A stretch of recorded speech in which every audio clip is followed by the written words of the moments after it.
Hello and welcome to the show. Today we are going to watch a video from Ace Nate.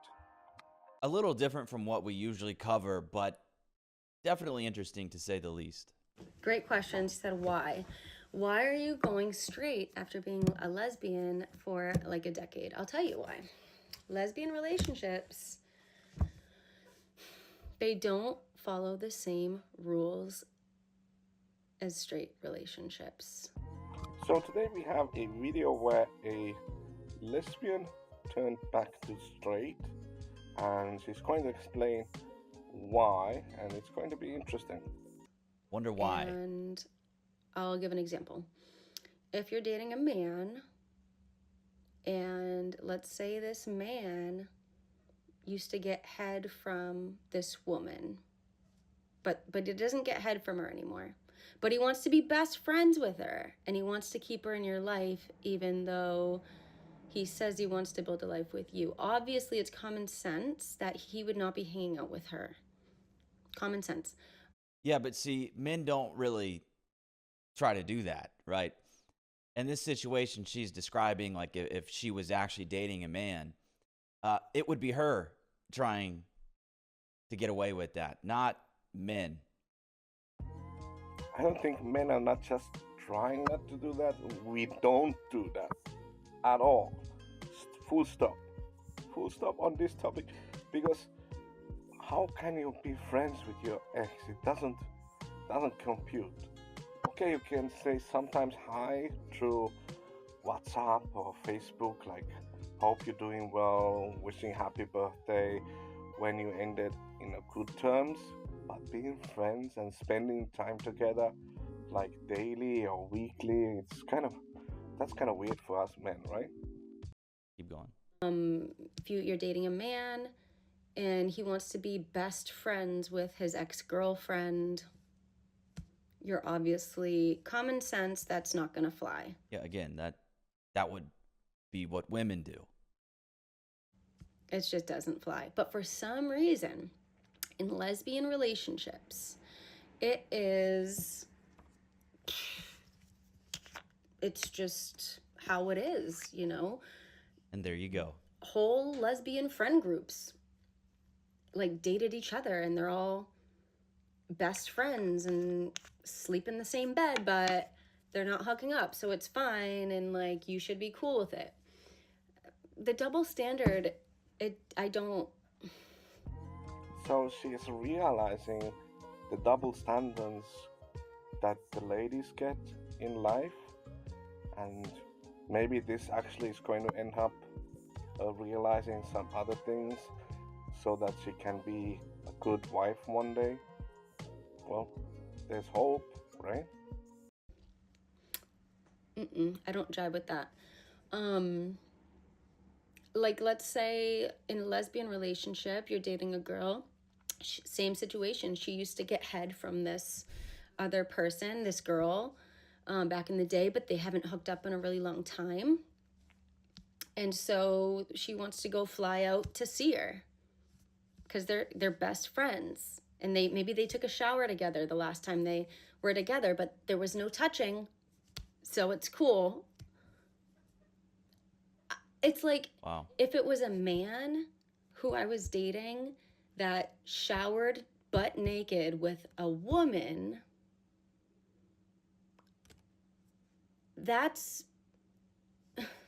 it's common sense that he wouldn't be having this person remain as a best friend in his life. And for some reason, lesbians don't have that sort of rule book. Wonder why. There's no rules. And it creates a lot of confusion. So we've got a lesbian woman saying that when it comes to female-female relationships, common sense, well, it suddenly goes out the window. Obvious, sane boundaries are met with gaslighting, and the same tendency persists, insisting that it's perfectly fine to keep close friendships with the very sex they're attracted to, just like they do in heterosexual relationships. Yes, exactly. That's why I think this video is a good example that females be females in every single relationship type because they want to always have the privilege of doing whatever they want to do because it comes down to the do not control me kind of mindset, and it's like really, really interesting. And it's always funny to see a woman realize, for once, what men have to deal with. And this woman is unique, I guess, because out of her bunch, well, it appears she actually disagrees with how it's typically handled in her community. It's so bad. It's so discombobulated. Well, she's decided to opt out of the entire thing. And in her case, right, I hope this isn't true, but it probably is. Just because your girlfriend tells you, oh, it's okay, we're not going to hook up, well, it doesn't actually mean that's true.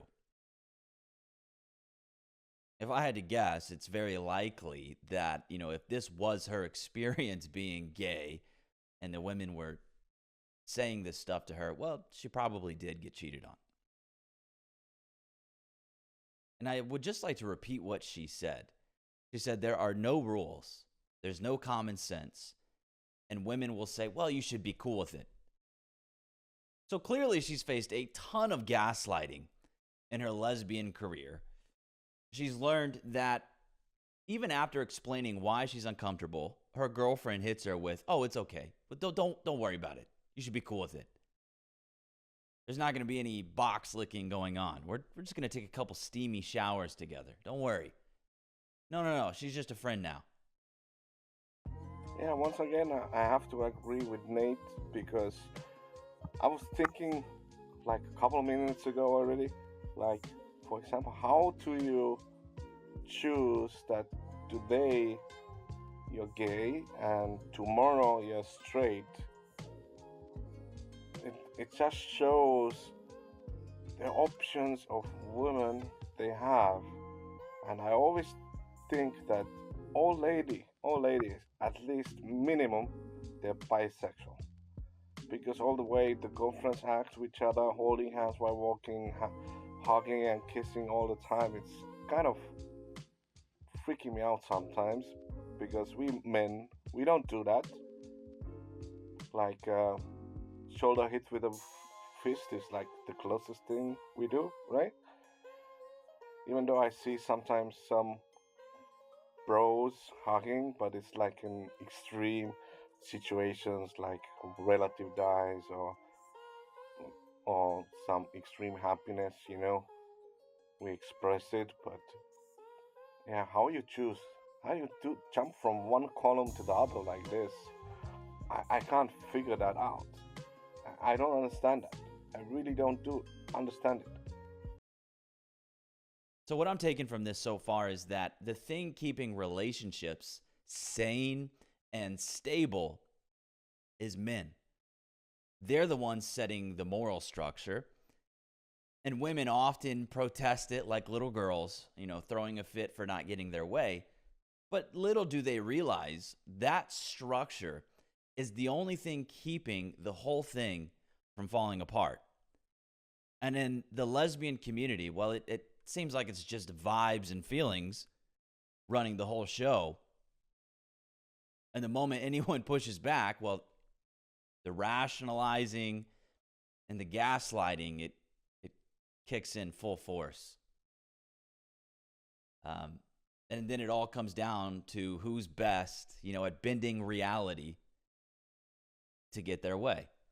Let's finish this. Even after boundaries are communicated and verbalized, they don't respect them. It's silly. It's a waste of time. It's easy for them to justify having an ex be in their future and in their life and even in their bed. Like, because you're both girls, so it's okay. But it's not, because as a girl, you fuck girls and girls fuck you. Period. So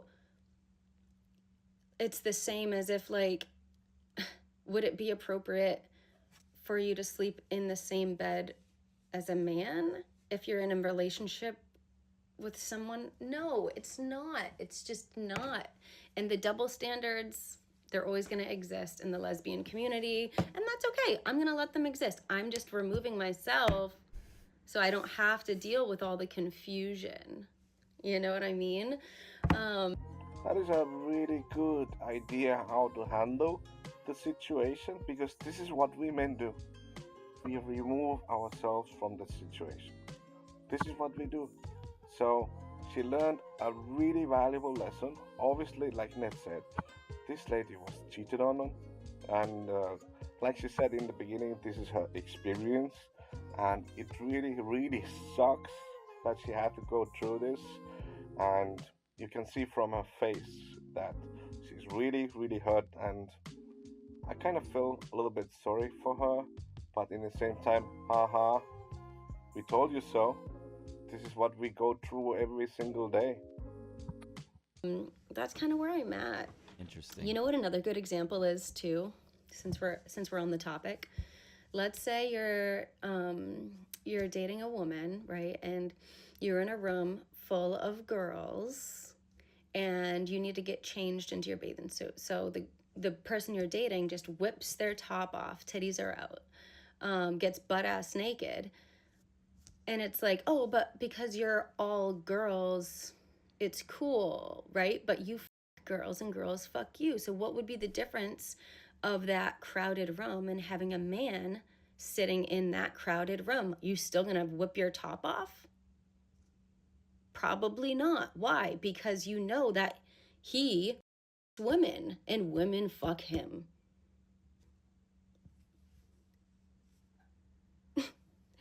Where does the common sense go? That's what I want to know. So, yeah, it's okay. You guys do your thing. Do your thing. Date your best friends and be best friends and have your exes in your wedding. I don't it's just not going to be me. It's not for me. Well, that was actually a really, really bad example, because you go into the changing room to change clothes, and it's like male and female changing rooms. Because if you go to the man room, I can't always know if the guy next to me is gay or not. To be honest, I don't really care, because you have to change your clothes and go to take a shower. It's normal in the changing room. You have to. Same with ladies. Imagine you have to whip up your top. It's not normal for ladies. You get naked in front of your locker. Please let me know in the comments if any ladies watching. That is not normal for. That is not what ladies do in the changing room. Let me know, please. Let me know. I would really want to know. Not because I want to imagine it, because we are men. We do it anyway. Anyway, this is it for this video. I'm done and going to leave Nate with his closing words, and you can think of it what you want to think of it. Really enjoyed this video. Thank you, Ace Nate. I'm going to leave the link in the description if you want to go check out his channel a little bit more. And hopefully you enjoyed this video as I did, and subscribe, like, and comment, do all the YouTube things. See you later. Bye, bye, bye. Wow, what a mess. I want you to take notice of what she said there, I guess at the beginning of the second half. Even after boundaries are communicated, they still don't get respected, and it's easy for them to justify having an ex still involved in their life. Just full-blown mental gymnastics, and suddenly it's you being unreasonable, and she's been on the other end of that now for quite some time. Clearly, she's had enough of it, because there's only so many times you can be told the sky isn't blue, it's green or whatever, and then be expected to agree with that. And, maybe that's part of why separation rates are so high in lesbian relationships, because women, for all their emotional intelligence, well, they're not built to handle the same tactics that they dish out. Obviously, men bring their own issues to the table too. I mean, no doubt. But that's probably why women have these manipulative tactics in the first place. If you wanted to make an evolutionary argument, you absolutely could. Think about it, right? Well, at one point, and in a way they still do, but more primitively, they depended on a stronger, more brutal creature for survival. They couldn't compete, with the male physically. So they learned to navigate indirectly, behind the back, manipulation, whatever it took to get what they wanted. It makes sense to me. Or, obviously it could be that they were just made that way. I don't know. And me pointing to that doesn't mean I hate women or that they're evil or whatever. It just means I'm not living with my head in the sand, really. And men, of course, they manipulate too, but I'm talking about patterns here, not individuals. But anyways, it sounds like the lesbian scene, there's no balancing force, and it can often turn into a cunning mess. But hey, keep this in mind, the next time you hear about how toxic men are and that women are these flawless saints. Meanwhile, you've got the lesbian community operating like this.